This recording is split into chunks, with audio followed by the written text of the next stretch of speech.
प्रधानमंत्री नरेंद्र मोदी बुधवार यानी आज आंध्र प्रदेश और ओडिशा के 2 दिवसीय दौरे पर रहेंगे। पीएम मोदी विशाखापट्टनम में 2 लाख करोड़ रुपए की परियोजनाओं का उद्घाटन और शिलान्यास करेंगे।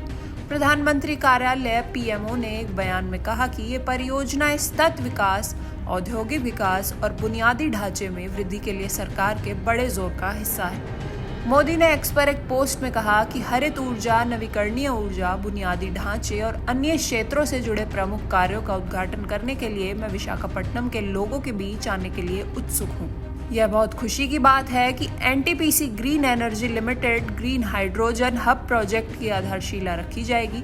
इसे राष्ट्रीय हरित हाइड्रोजन मिशन के तहत इस तरह का पहला हब बन जाएगा।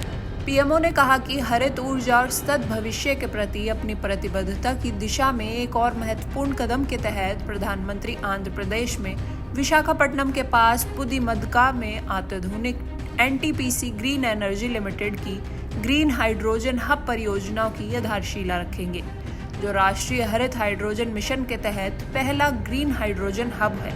इस परियोजना में लगभग 1,85,000 करोड़ रुपए का निवेश होगा। इसमें 20 गीगावाट नवीकरणीय ऊर्जा क्षमताओं में निवेश शामिल होगा। इससे यह भारत की सबसे बड़ी एकीकृत हरित हाइड्रोजन उत्पादन सुविधाओं में से एक बन जाएगी।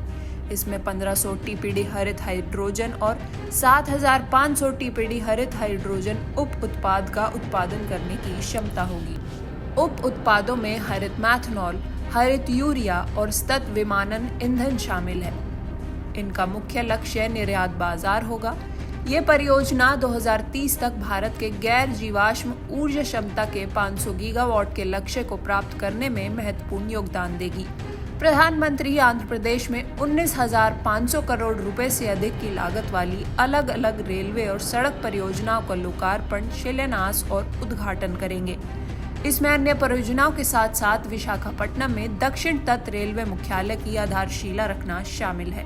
पीएमओ ने कहा कि ये परियोजनाएं भीड़-भाड़ को कम करेंगी, परिवहन संपर्क में सुधार करेंगी तथा क्षेत्रीय सामाजिक और आर्थिक विकास को बढ़ाएंगी।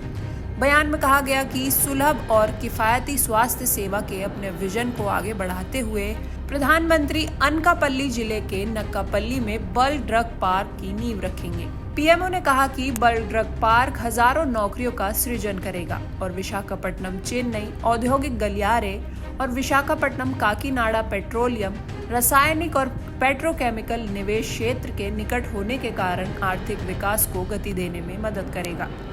इसके अलावा प्रधानमंत्री ओडिशा में 13वें प्रवासी भारतीय दिवस सम्मेलन का उद्घाटन करेंगे। प्रवासी भारतीय दिवस पीबीडी सम्मेलन भारत का प्रमुख कार्यक्रम है, जो भारतीय प्रवासियों से जुड़ने और प्रवासियों व देशवासियों को एक दूसरे के साथ बातचीत करने में सक्षम बनाने के लिए एक महत्वपूर्ण मंच प्रदान करता है। 18वां प्रवासी भारतीय दिवस सम्मेलन ओडिशा सरकार के साथ साझेदारी में 8 से 10 जनवरी 2025 तक भुवनेश्वर में आयोजित किया जा रहा है।